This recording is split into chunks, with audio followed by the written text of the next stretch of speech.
There is a moment when an engine dies in the sky that no training prepares you for. Not the sound, the silence. Howard Gibbs had been in the air for 2 hours and 40 minutes over the jungle of northern Burma when the silence came. No warning light, no coughing. 1 second, the Allison engine was running at 2,800 revolutions per minute, and the next second there was nothing but wind against the canopy glass, and the slow, nauseating realization that the aircraft he was sitting in had just become a very heavy object falling toward trees he could not see through the clouds. He was 28 years old. He had a wife named Margaret, a son named Thomas, who was 3.5, and had recently learned to whistle, and exactly 4 minutes before he hit the ground. He did everything right. He ran the restart sequence twice. He broadcast his position on emergency frequency. He turned northeast toward Allied territory and calculated the math. The math was wrong. He was not going to make it. At 6,000 feet, he unstrapped himself and jumped.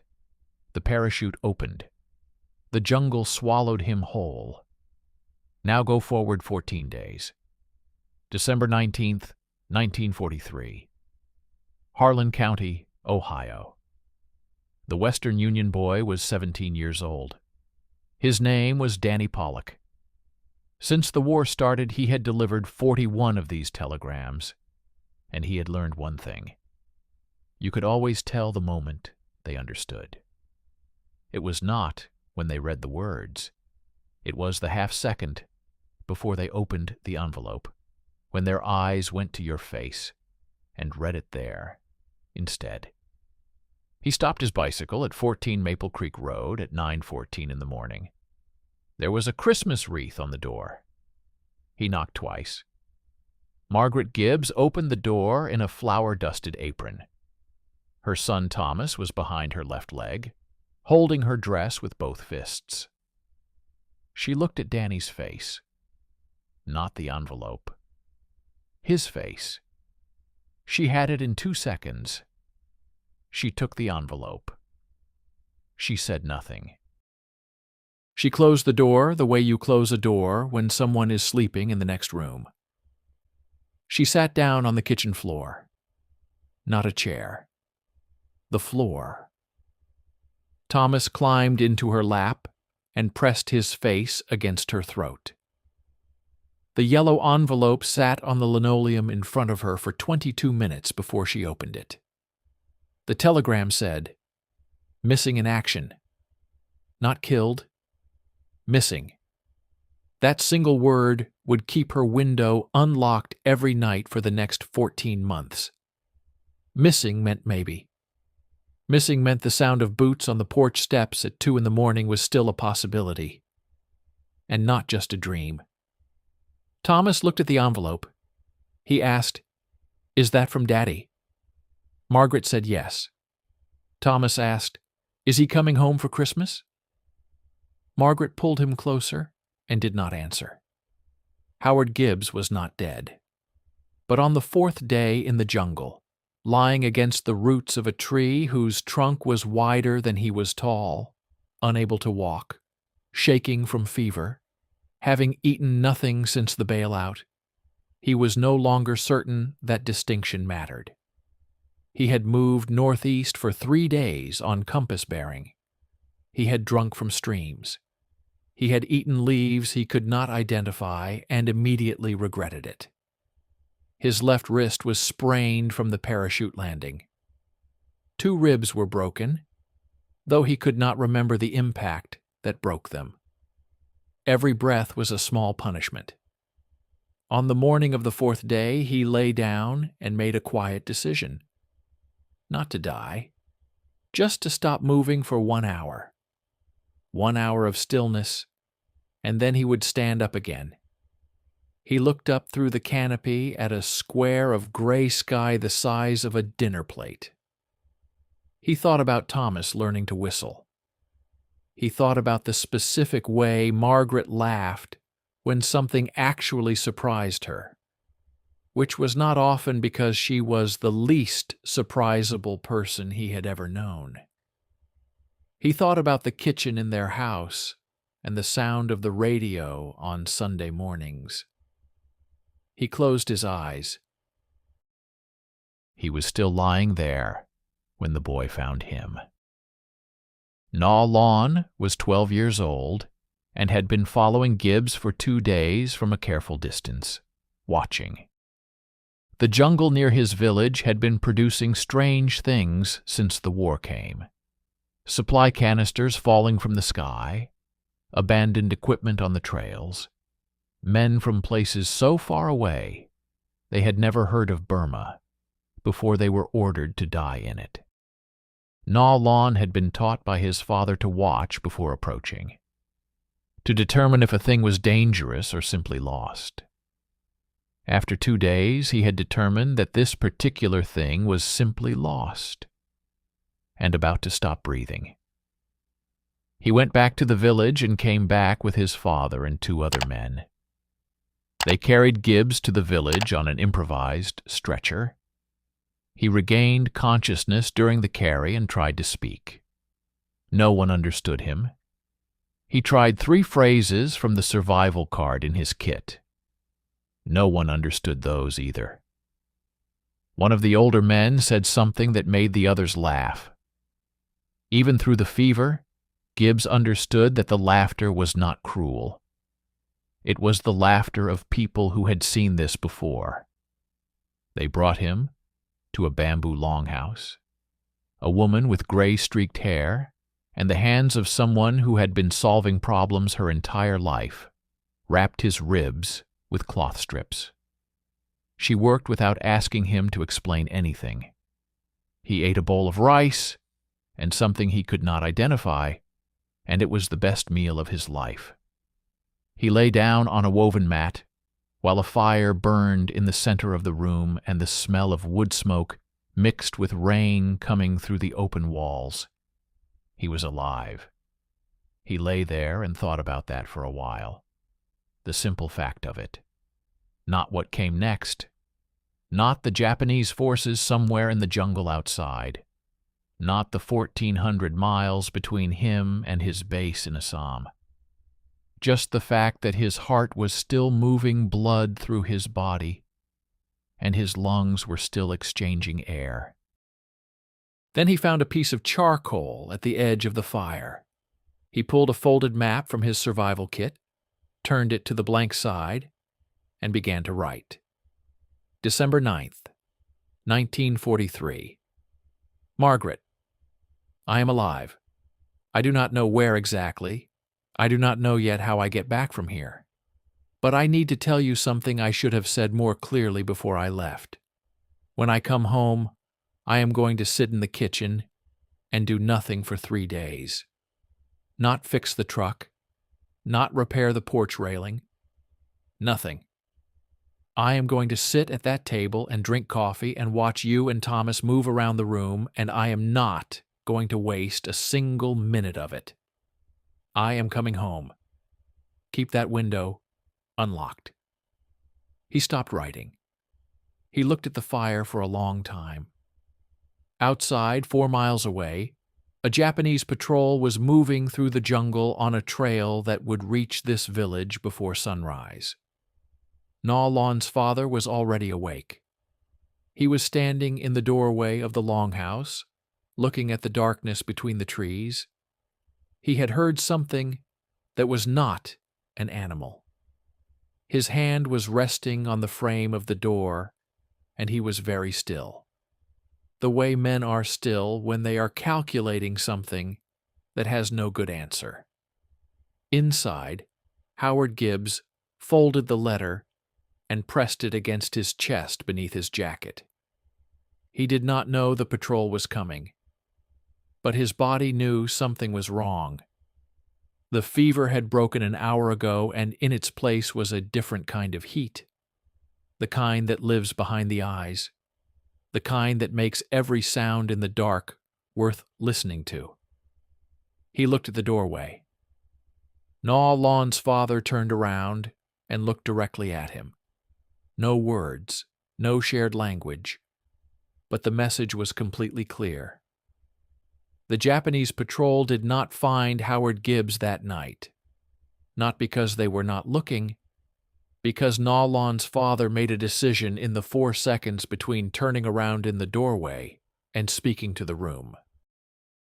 He grabbed Gibbs by the arm, pulled him upright without explanation, and moved him into the darkness behind the longhouse, where a narrow space between the structure and the hillside created a gap barely wide enough for a man to press himself flat.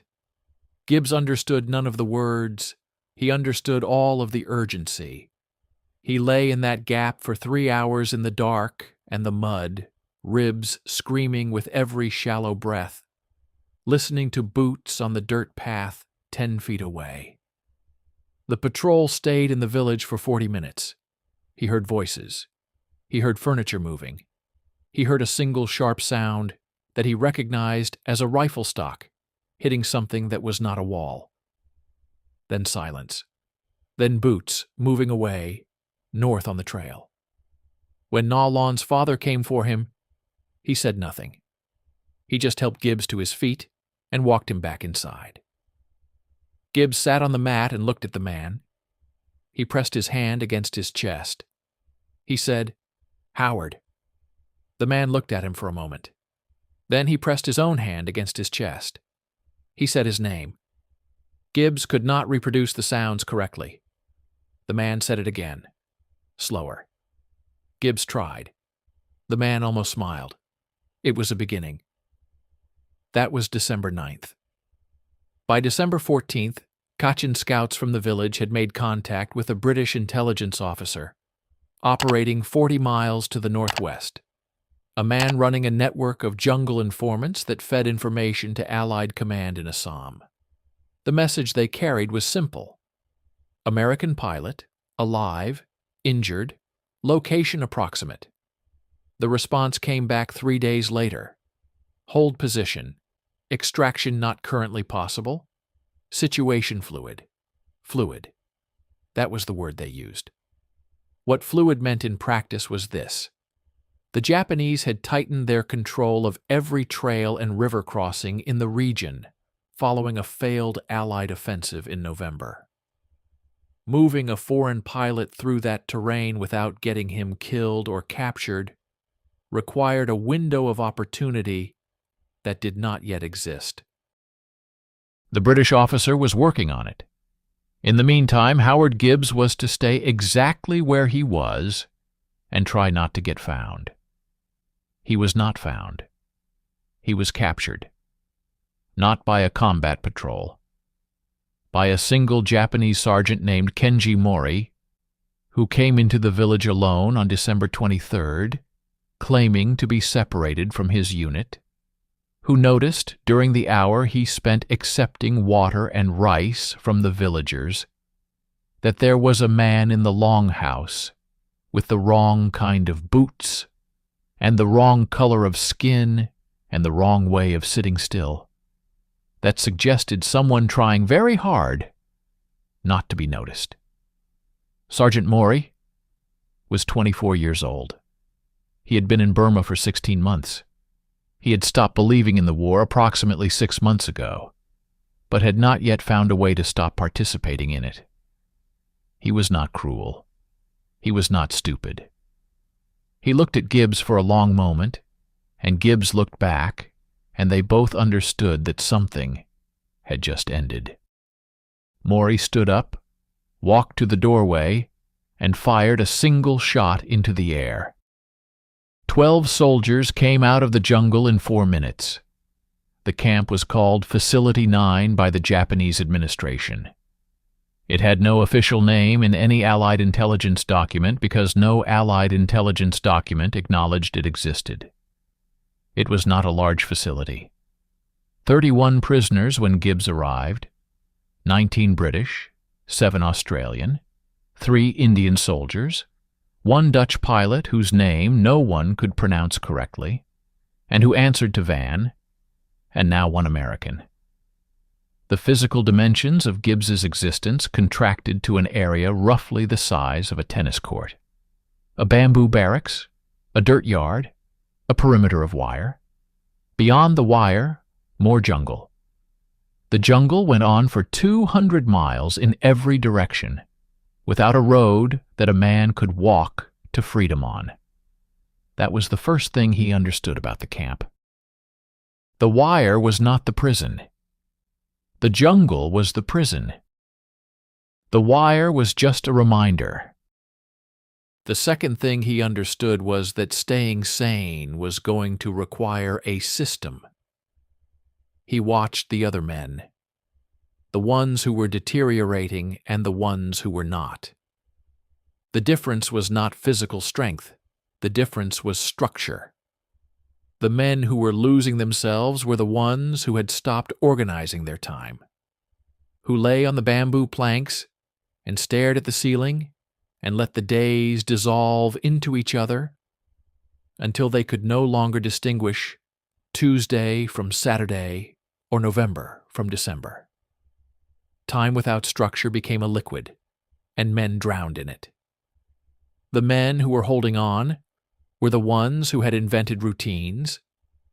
The Australian sergeant, who did exactly 40 push-ups every morning regardless of how ill he felt. The British lieutenant who spent 2 hours every afternoon teaching informal mathematics to anyone who would listen, using a stick and the dirt floor as his classroom. The Dutch pilot Van, who was constructing in his memory a complete and detailed blueprint of his family's house in Rotterdam, room by room, describing it aloud to whoever would sit with him, adding details each day, refusing to let the image fade. Gibbs watched this for 1 week. Then he built his own system. Every morning after the first meal, he sat against the east wall of the barracks, where a gap in the bamboo let in a 3-inch strip of sunlight. He closed his eyes. He flew, not metaphorically, precisely. He reconstructed every instrument on the P-40 panel from memory. Airspeed indicator, altimeter, manifold pressure gauge, oil temperature, coolant temperature, fuel state, turn and bank coordinator. He ran through pre-flight checklists item by item. He flew specific routes he had memorized over the hump, calling out altitudes and headings in his mind, managing the throttle for specific power settings, anticipating the weather systems he had encountered on real missions. He flew for exactly 1 hour. Then he stopped and opened his eyes and was back in the dirt yard. It sounds like a small thing. It was not a small thing. It was the difference between being a prisoner and being a pilot who happened to be imprisoned. The first version of that sentence leads somewhere very dark. The second version keeps something alive that the wire and the jungle and the watching guards cannot reach. The guard rotation brought Sergeant Maury to the perimeter of Gibbs's section every 3rd day. Gibbs watched him for 2 weeks before he spoke to him. He had noticed things.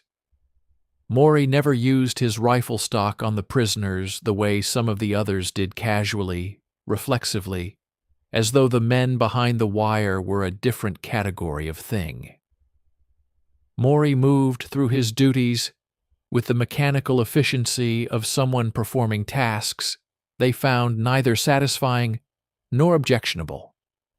He was doing a job. His face said that he was aware this was not the only possible job, but that the alternatives were not currently available to him.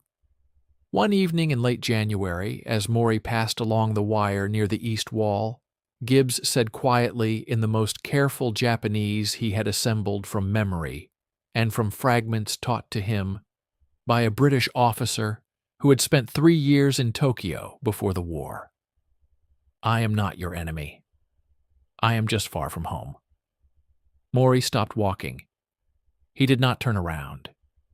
He stood with his back to the wire for approximately 5 seconds. Then he continued his patrol without responding. The following morning, there were 2 rice balls inside the gap in the bamboo where the sunlight came through. No note, no signal, just the rice. Gibbs ate one. He saved the other and gave it to Van, who had dysentery and had not been able to keep food down for 4 days. Van looked at it for a moment. Then he looked at Gibbs. He did not ask where it came from. He ate it. This continued for 3 weeks. Not every day. Irregular enough that no pattern could be identified by anyone watching. Twice it was rice. Once it was a piece of dried fish, wrapped in a leaf. Once it was nothing but a small folded piece of paper, with a single hand-drawn image that took Gibbs several minutes to identify. A bird in flight, seen from below, wings extended. He kept that paper inside his jacket next to the letter to Margaret. He never spoke to Maury directly again. The words through the wire that one evening were the entirety of their exchange for months. But Gibbs thought about him. Thought about what it meant that this particular man in this particular uniform was making this particular choice inside a system that did not ask him to make any choice at all. He had learned something in that jungle village that no military training had taught him. The enemy is not a category. It is a collection of individuals, each of whom is making decisions every single day under pressures that have nothing to do with what they actually believe. That thought did not make imprisonment easier. Nothing made imprisonment easier. Men got sick. Men died. The Australian sergeant who did 40 push-ups every morning developed malaria in February and was unconscious for 11 days. And when he came back from it, he could only manage 12. He did 12 with the same expression he had done 40 with. Gibbs respected that more than almost anything he had ever seen. The camp had a commandant named Major Sato, who operated with a bureaucratic cruelty that was in some ways worse than the theatrical kind. He did not beat prisoners. He reduced them. He controlled the food supply with mathematical precision, always just enough to keep men functional, never enough to let them feel strong. He scheduled interrogations with long gaps in between, so that the anticipation became its own punishment. He was interested in information about Allied air operations and supply routes, and when Gibbs gave him nothing useful, which was every time, he would nod politely and have him returned to the barracks, as though the meeting had been a scheduling inconvenience rather than an attempt to extract military intelligence. Gibbs hated the politeness more than he would have hated violence. Violence he understood. This felt like being erased. By March 1944, Gibbs had been in the camp for 3 months. He had lost 21 pounds. He had survived 2 bouts of fever and 1 bout of something the British medic called jungle rot that affected his left forearm and required treatment with whatever antiseptic they could improvise from available materials, which was not much. He had helped carry 4 men to the area behind the barracks that served as a burial ground. He had also, quietly, over those 3 months, constructed a complete picture of the camp's geography. Every guard rotation, every gap in the patrol schedule, the one section of wire on the northwest perimeter where the posts had been sunk in soft ground and a sustained pull could create enough slack to pass beneath. The trail north of the camp that Kachin traders used twice a week that was never patrolled on Thursday afternoons, because one of the senior guards spent Thursday afternoons in the small structure near the main gate that served as the officers' quarters, doing something Gibbs had no specific information about, but which clearly took priority over the patrol schedule. He had not shared this information with anyone yet. He was waiting. Not for a perfect plan. Perfect plans do not exist in circumstances like these. He was waiting for a specific kind of moment.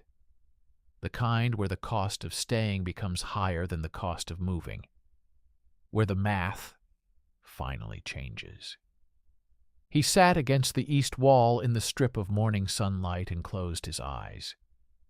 He flew the hump route north. He passed over the Naga Hills.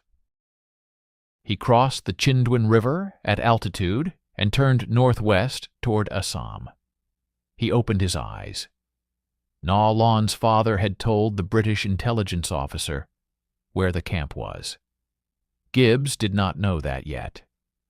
But somewhere to the northwest, 40 miles away, a message was moving through the jungle toward Allied command, and it contained his name and the coordinates of Facility 9, and the information that the American pilot who had been listed as missing since December 5th was alive, was capable, and was ready. The message that reached Allied command in Assam on April 3rd, 1944, said three things. American pilot, Gibbs, alive. Facility 9, 40 miles northeast of Mogong. It also said, he knows the guard rotations. The extraction plan that came back was not a rescue mission. There were no available resources for a rescue mission. What came back was a name, a meeting point, and a date. The name was a Kachin guide who operated in the Mogong Valley, and who had moved 3 other men out of Japanese-held territory in the previous 8 months. The meeting point was a specific bend in the Uyu River, 11 miles north of the camp. The date was April 19th. Gibbs received this information through a gap in the northwest wire on a Thursday afternoon.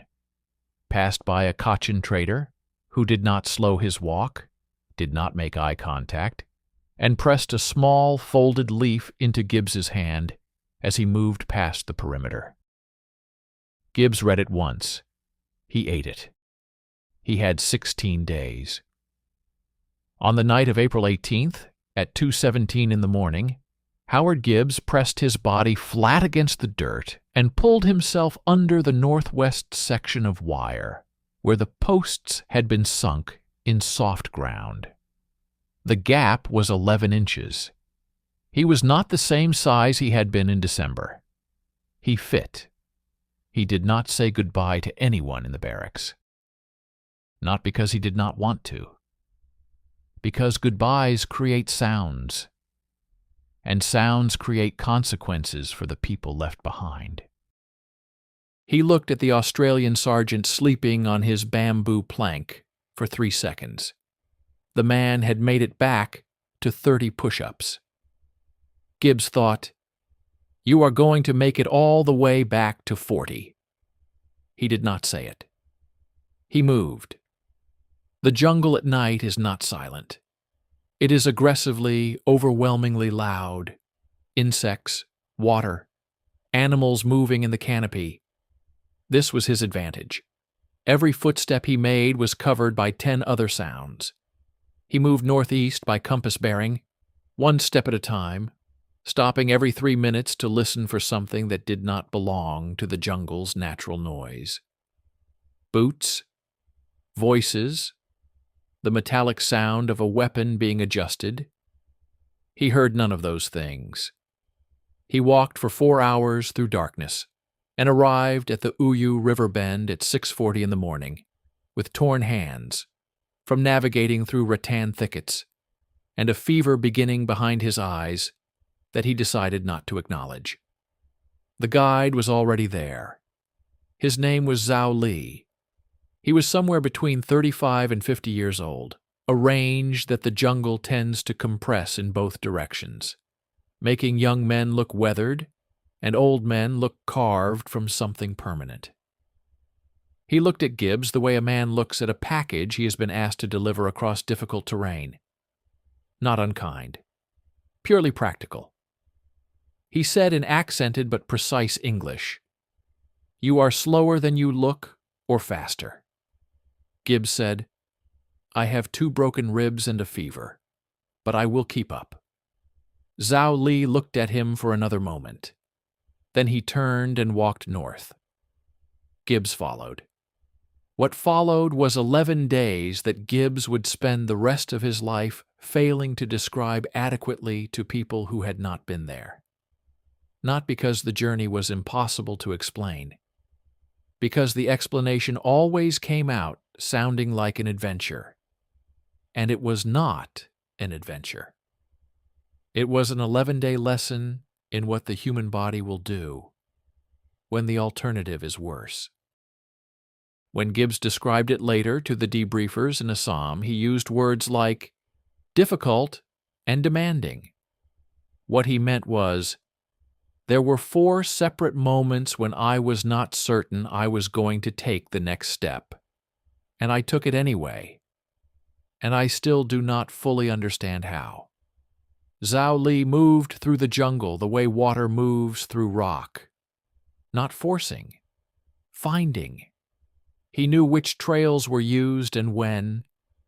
He knew which river crossings had current that would pull a weakened man under, and which ones a careful person could wade. He knew which villages were safe and which had been compromised by Japanese intelligence payments. And he knew this not from maps or briefings, but from 20 years of living in this terrain and paying attention to everything. He did not talk much. When he talked, it mattered. On the 3rd day, he stopped at the edge of a trail and held up one hand without turning around. Gibbs stopped. They stood motionless for 90 seconds. Then Zhao Li stepped off the trail into the undergrowth and crouched. Gibbs followed. A Japanese supply column passed 12 feet away. 12 soldiers, 2 ox carts, 1 officer, walking alongside the lead cart, reading a folded document. They were 20 feet into the jungle and invisible. Gibbs watched the boots pass. He counted them. He did not breathe properly for approximately 4 minutes after the column disappeared. Zhao Li looked at him. He said, "You breathe loud." Gibbs said, "I will work on that." On the 6th day, they came to a small structure in a clearing that had been abandoned so recently that the fire inside was still warm. Cooking equipment, blankets, a pack that contained medical supplies, including sulfanilamide powder and clean bandages. The fever in Gibbs's arm had become something visible, a red line tracking up toward his elbow from a cut he had taken on the wire that he had not been able to clean properly. Zhao Li looked at the arm without touching it. He said, "That will kill you before any Japanese soldier does." He dressed the wound with the sulfanilamide from the abandoned pack. He did not explain whose structure it was or why it had been abandoned, with the fire still warm. Gibbs did not ask. Some questions in the jungle have answers that are worse than the question. On the 8th day, they found Sergeant Maury. He was sitting against a tree on the east side of a stream crossing, alone, with his rifle across his knees and his jacket open, and a wound in his left side that had been bleeding for long enough to have soaked through everything he was wearing below the waist. He was conscious. Barely. He looked up at Gibbs, and recognition moved across his face like a slow wave. He said something in Japanese. Gibbs understood 2 words of it. The first word was American. The second word was either alive or survived. His Japanese was not good enough to distinguish between them. Zhao Li stood at the edge of the clearing with his hand on his weapon and said nothing. Gibbs stood at the edge of the stream and looked at Maury for a long time. The rice balls, the dried fish, the folded paper with the bird drawn on it. Maury's hand was resting on his rifle but not gripping it. A man gripping a weapon looks different from a man whose hand is simply resting on one. Gibbs had learned to read that difference in 9 years of working with machines. A thing under tension looks different from a thing that has let go. Maury had let go. Gibbs crossed the stream. Zhao Li said quietly from behind him, "We do not have time." Gibbs said, "I know. Give me 4 minutes." He knelt next to Maury. He had nothing useful? No sulfanilamide left? No clean bandages? He took off his own outer shirt and pressed it against the wound and held it there. Maury looked at him with an expression that Gibbs would think about for the rest of his life. Not gratitude exactly. Something more complicated than gratitude. The expression of a man who has been operating for a long time inside a story that made no room for this particular moment and does not know what category to put it in. Maury said one word in English. It was, "Why?" Gibbs said, "A man left me food through a wall for 3 months. I know who that was." Maury closed his eyes. Gibbs stayed for 4 minutes. Then he stood up, crossed the stream, and followed Zhao Li north. He did not look back. He told himself he did not look back, because looking back wastes time. That was partially true. The other part of the truth was that he did not want to see whether Maury was still moving or not, because there was nothing he could do about either answer, and he needed to keep walking. He walked. On the 11th day, April 29th, 1944, they crossed a ridge line and the jungle broke, and there was a dirt airstrip below them with 2 P-40s parked at the end, and a fuel truck, and 3 men standing outside a canvas structure who were too far away to identify, but who were clearly, obviously, unmistakably American. Gibbs stopped walking. Zhao Li stopped beside him. They stood on the ridge for a moment and looked at the airstrip. Neither of them said anything. Below them, one of the men near the canvas structure lit a cigarette, and the small flame was visible even at this distance. A completely ordinary thing. A man lighting a cigarette in the morning. It was the most beautiful thing Gibbs had seen in 5 months. He turned to Zhao Li. He said, "I do not know how to thank you for this." Zhao Li looked at the airstrip. He said, "You already did." Gibbs did not know what that meant. He thought about it for years afterward, and arrived at several different interpretations, and was never certain which one was correct. They walked down the ridge toward the airstrip. 2 of the men near the canvas structure saw them coming and started moving toward them. One of them was running. Gibbs raised his right hand. The universal signal. "I am one of yours. I am coming in." He kept walking. In Harlan County, Ohio, it was 4 in the morning. Margaret Gibbs was asleep with the window unlocked. They gave him 3 weeks before they put him back in a cockpit. The flight surgeons at Assam were not being generous.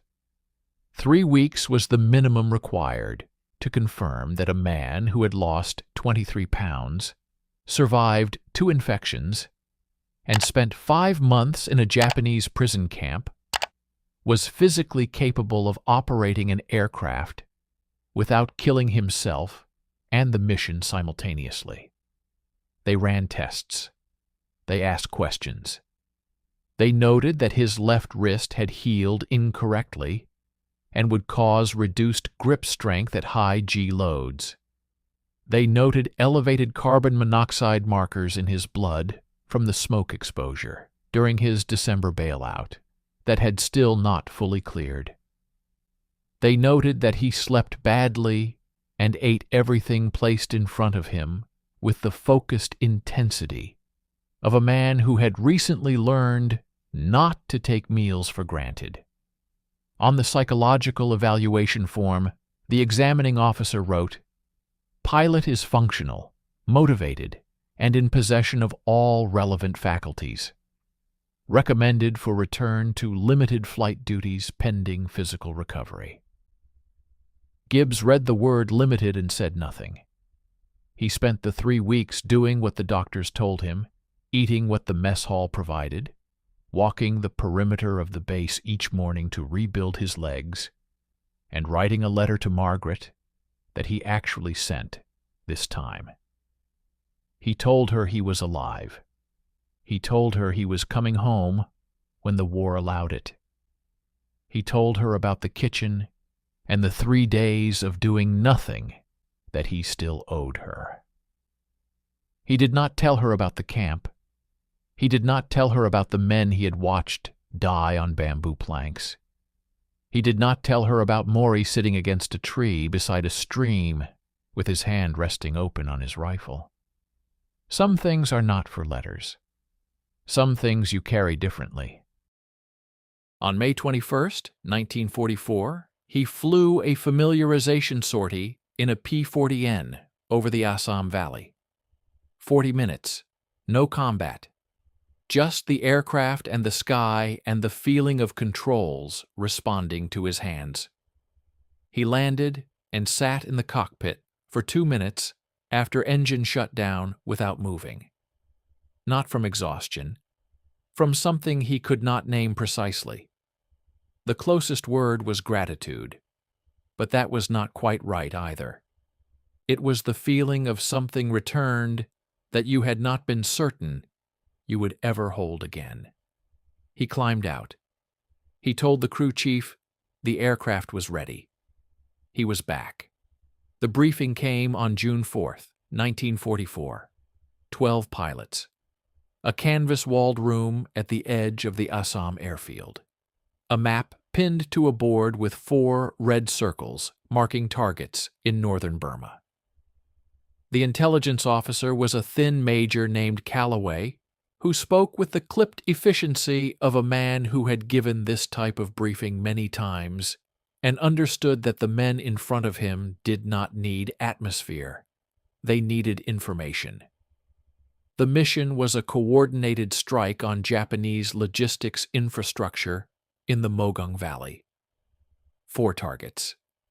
Fuel storage. Supply depot. A river crossing being used to move reinforcements south, and a 4th target at grid reference NB447 that Calloway described as a former Japanese administrative facility currently used as a staging point for patrol units operating in the northern sector. Gibbs was looking at the map. Grid reference NB447 was 40 miles northeast of Mogung. He knew those coordinates. He had memorized them during 4 months of staring through bamboo walls at the jungle beyond the wire. He had paced the distances inside that compound until the geometry of it was built into his legs. He knew exactly what NB447 was. It was Facility 9. He sat with that information for the remainder of the briefing. Calloway went through altitudes, ingress routes, weather windows, expected anti-aircraft positions. Gibbs heard all of it. He was also doing something else simultaneously, something quieter, running a calculation that had nothing to do with fuel states or bombing vectors. He was asking himself a question that had no clean answer. He had walked out of that camp 6 weeks ago. He knew from the extraction debrief that the prisoners had been moved following his escape. Standard Japanese procedure after a breakout. Relocate the remaining prisoners to prevent the escaped man from guiding a rescue force back to the original site. The British intelligence officer had confirmed it. Facility 9 was empty, had been empty since late April. No prisoners. Just the wire, the bamboo barracks, the soft ground on the northwest perimeter, where the fence posts had not been sunk deep enough, the small structure near the main gate where the senior guard spent Thursday afternoons, the area behind the barracks that served as a burial ground for 4 men whose names Gibbs carried with him the way you carry something fragile in a coat pocket, aware of it with every step. He raised his hand. Calloway looked at him. Gibbs said, "The fourth target.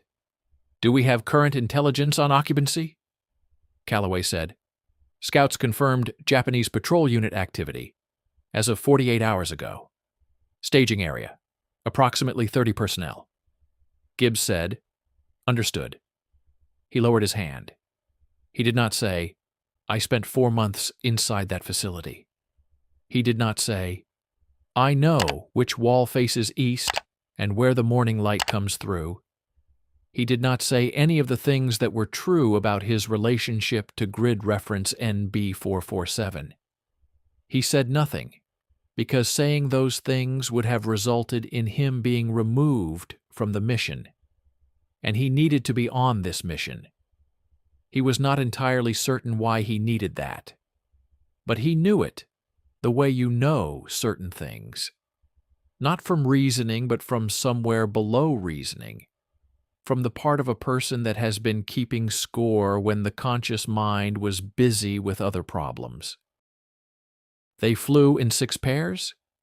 Gibbs flew as wingman to a captain named Reeves, who had been in the CBI theater for 8 months, and flew with the calm precision of a man who had made peace with his occupation. They crossed the Chindwin River at 9,000 feet in thin cloud. Below them, the jungle was an unbroken green surface that gave away nothing about what it contained. Gibbs looked at it and thought about Zhao Li moving through that green surface like water through rock.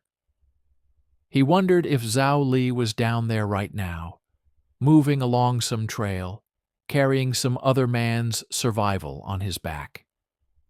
He thought about Na Lon, 12 years old, following a crashing American through the jungle for 2 days at a careful distance before deciding he was simply lost and not dangerous.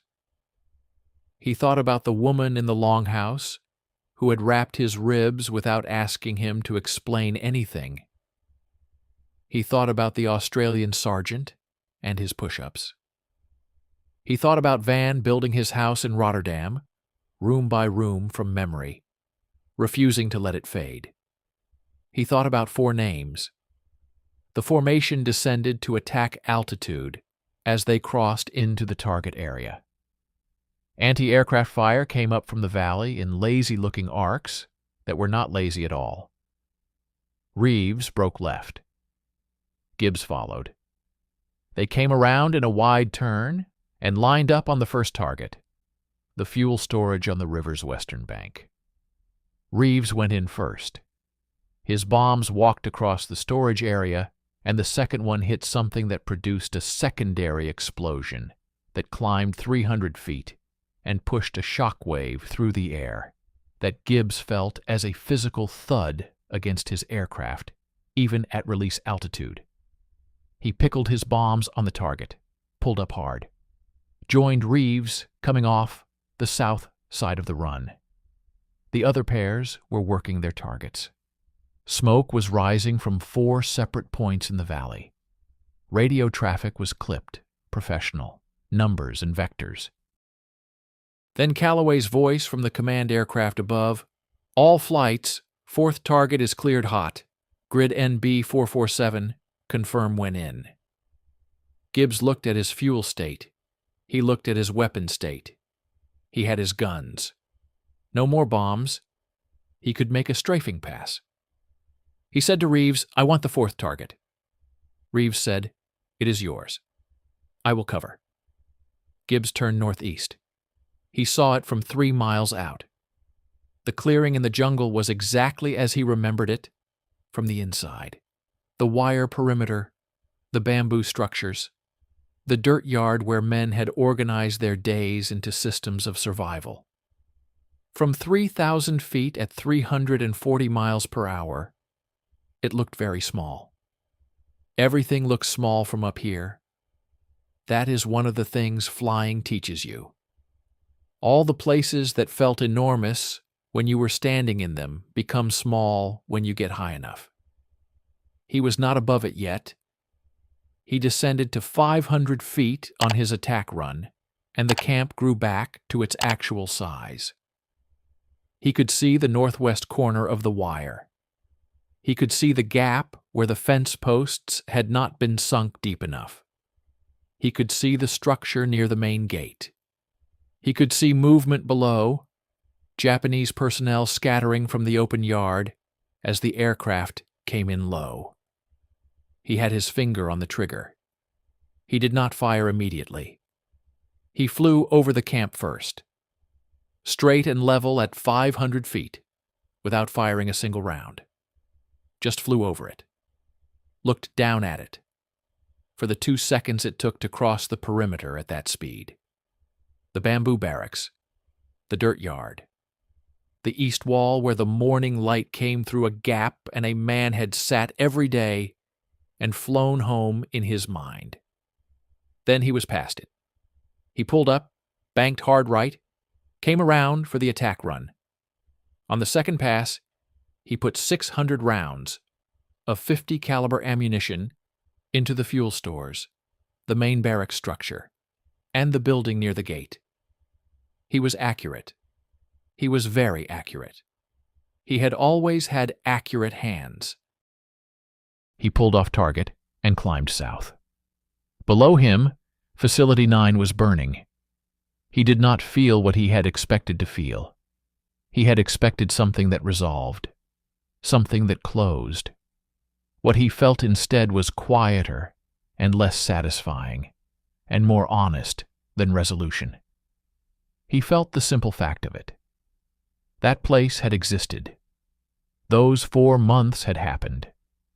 The men who had not walked out were still not walking out, regardless of what was burning below him.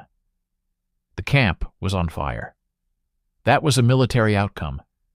The thing it had done to him was a different kind of accounting, and it did not settle because a building was burning. He thought about Maury.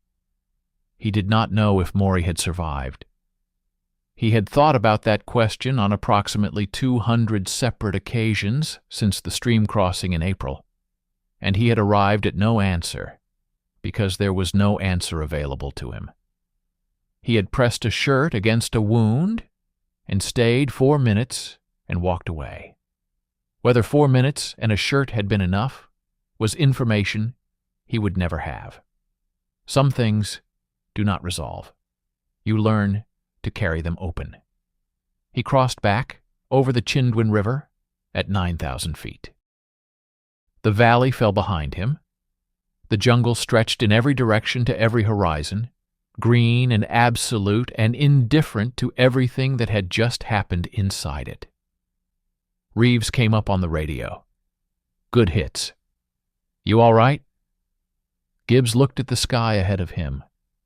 The Naga Hills were visible to the northwest, the first ridge of the long climb toward the Himalayas.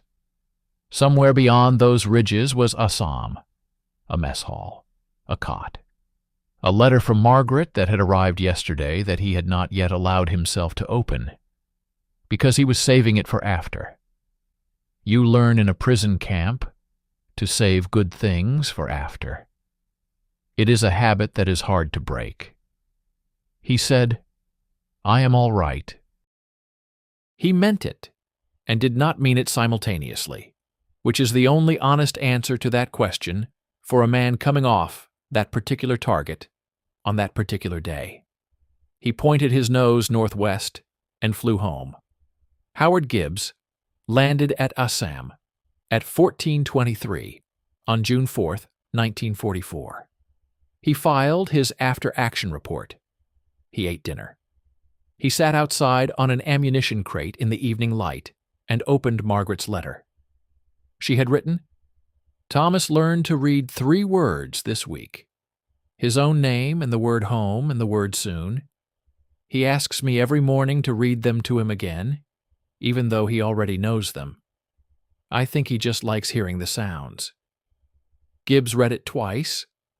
Then he folded it and put it in his jacket, next to the letter he had written in charcoal on the back of a map in a Kachin longhouse in December.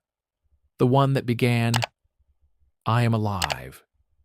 I do not know where exactly." He sat on the ammunition crate until the light went completely. He was alive. He was still not done.